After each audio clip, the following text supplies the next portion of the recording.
The smell of roasted turkey and buttered rolls should have made the house feel warm, welcoming, familiar. But I knew before I even stepped into the dining room that this Thanksgiving wasn't meant for me. The laughter from the kitchen belonged to Evelyn and her friends, shrill and smug. The deep rumble of Daniel's voice followed, softened with the comfort of liquor and confidence. My footsteps were quiet, almost hesitant, as I carried the tray of cranberry sauce I'd made with my own hands. The table was set like something out of a magazine. Crystal glasses sparkled under the chandelier. Silverware gleamed beside folded napkins. Plates were stacked with pride.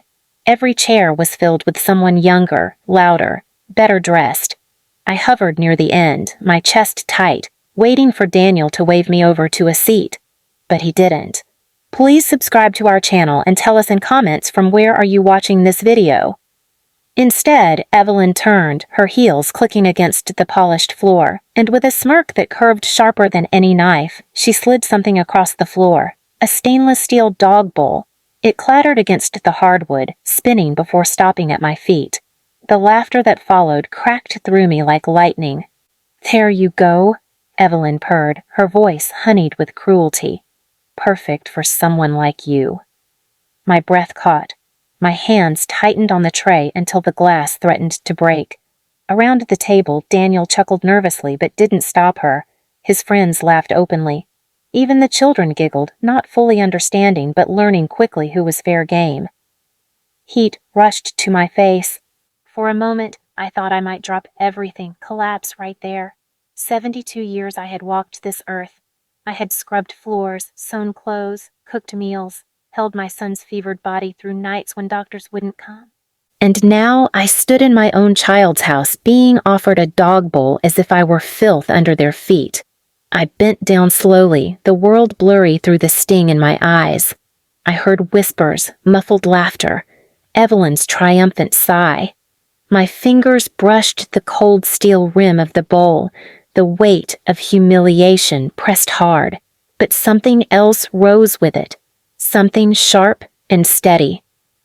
I lifted the bowl, looked at my reflection bent and warped in its shine, and set it carefully on the counter.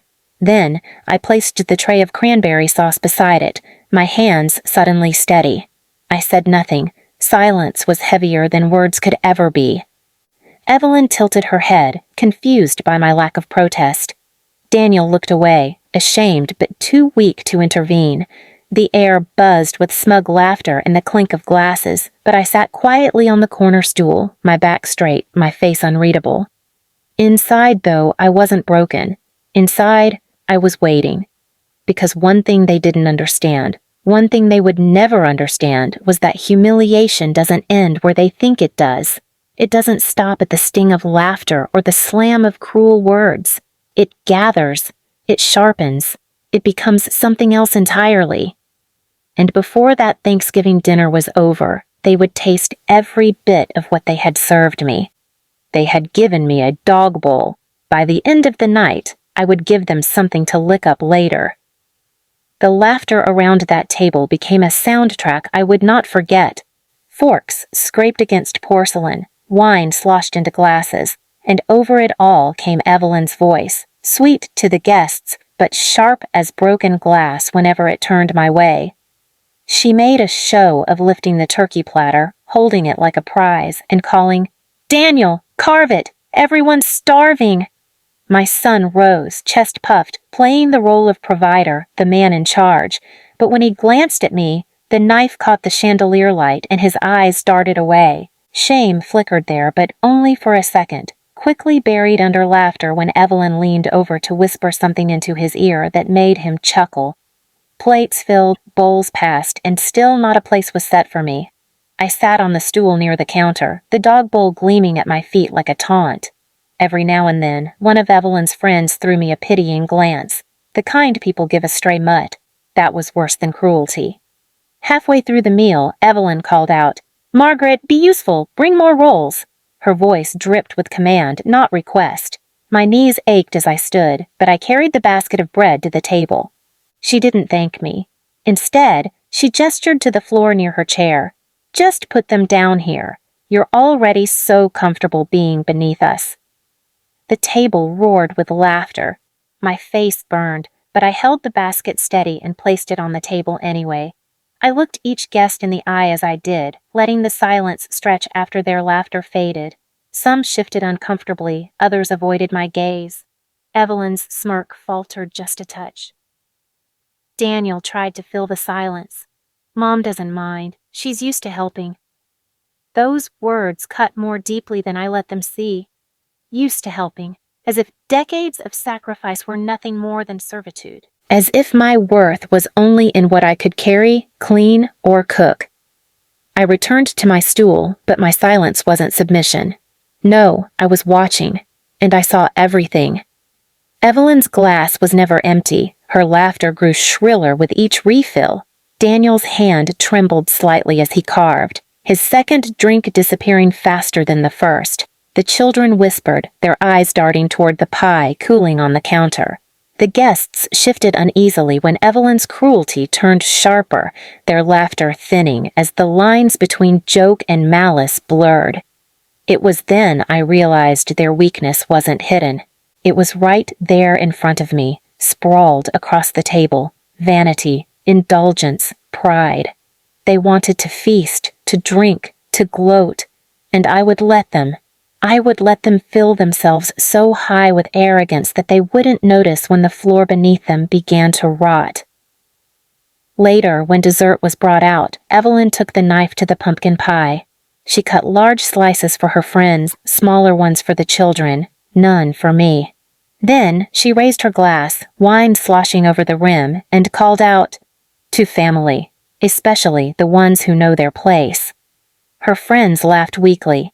Daniel forced a smile, and I felt the words settle heavy in my chest. But I didn't flinch.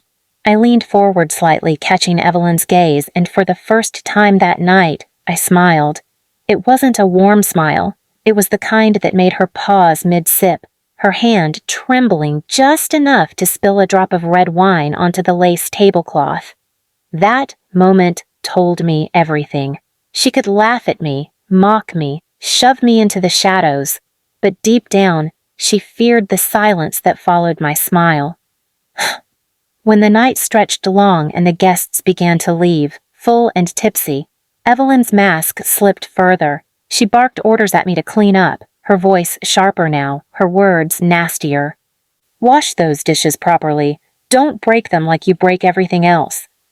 Daniel, half drunk, slumped in his chair, muttering, "She's fine, Evelyn, don't nag." But he didn't defend me. He never did. I cleared the table in silence, stacking plates, collecting glasses, wiping crumbs, and as I moved, I noticed something Evelyn had left behind in her carelessness. Her phone, sitting unlocked on the counter, the screen glowing with messages, names, photos, secrets.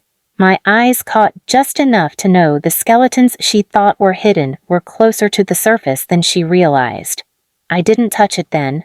I didn't need to. The idea planted itself like a seed. My revenge wouldn't come from lawyers or wills.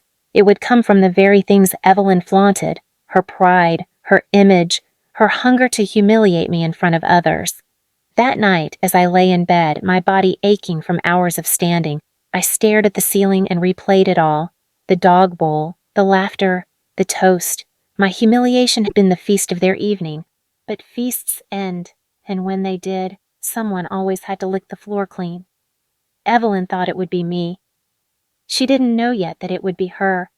By the next morning, the laughter of Thanksgiving still clung to the walls like grease. The dog bowl was still on the floor, mocking me in the morning light. Evelyn's voice echoed in my ears. "Perfect for someone like you." I stared at that bowl for a long time before picking it up. I washed it carefully, polished the rim until it gleamed, and then set it aside, not as a sign of obedience, as a reminder. For days I went about my chores as if nothing had changed. I folded laundry, swept floors, cooked breakfasts. Evelyn strutted around the house like a queen, bragging to her friends on the phone about putting the old woman in her place. Daniel barely looked at me, unless it was to mutter some offhanded command. "Bring me water. Watch the kids. Don't nag Evelyn." But I had seen something that night, a weakness. Evelyn's arrogance wasn't just cruelty, it was fragile vanity. She lived for appearances, for the approval of her friends, for the illusion that she was the perfect hostess. The dog bowl had been her grand performance, her way of cementing her power in front of others, and I knew that the only way to break her was to turn her performance against her. So I planned, quietly, patiently. The chance came sooner than I expected. Evelyn was hosting a Sunday brunch for her book club. Half a dozen women who adored her fancy wine glasses, her designer dresses, her cruel jokes about me. She wanted perfection. She wanted applause. She wanted me invisible. As always. That morning, I made the food she asked for. Fruit trays, quiches, muffins. But I also prepared something else. Something subtle.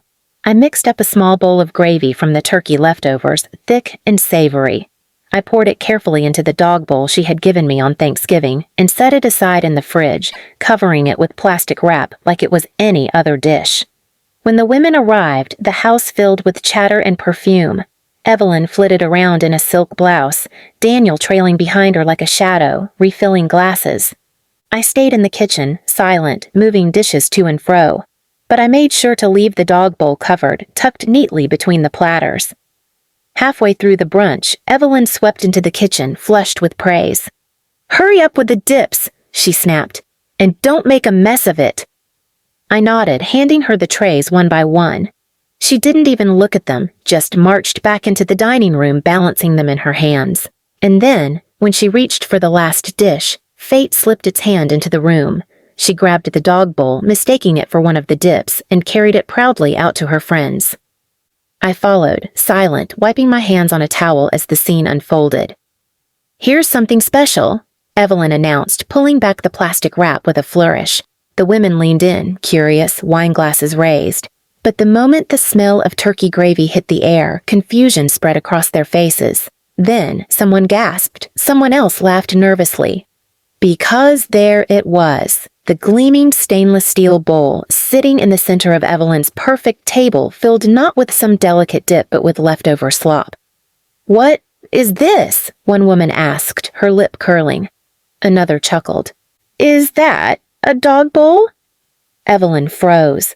Her eyes darted to the bowl, then to me standing in the doorway. Her face drained of color as the realization hit. No, it's not," she stammered, but the damage was already done. The women's laughter swelled, sharp and cruel, echoing the way they had laughed at me days earlier. But this time, Evelyn was the one squirming under the weight of humiliation. Daniel rushed forward, his face red. "Evelyn, what the hell are you doing?" he hissed. I stepped closer, my voice calm but cutting through the noise. "It's the perfect dish for someone like her, isn't it? That's what she told me." Silence fell like a stone. Evelyn's friends stared at her, mouths agape, their amusement turning to disgust. One of them muttered, "God, Evelyn!" Another shook her head, pushing her plate away.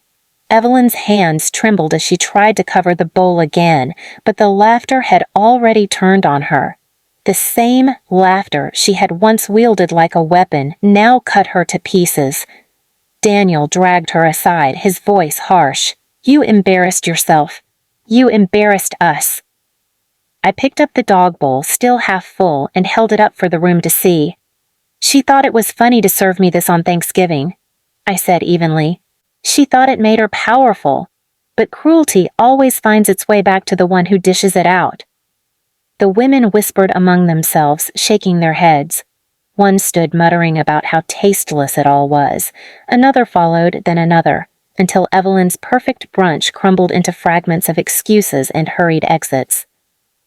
By the time the door closed behind the last guest, Evelyn was in tears, her face blotched, her blouse stained with spilled wine. Daniel sat slumped in a chair, silent, his head in his hands. I set the bowl on the counter, washed my hands slowly at the sink, and dried them on the towel. Then I turned to them, my voice steady, unshaken. "Next time you think to treat me like a dog, remember this day. Remember how quickly the laughter changes." Evelyn said nothing. She just stared at me, broken, her mouth opening and closing with no sound. Daniel finally looked up, his eyes dark with something that wasn't just shame, but fear.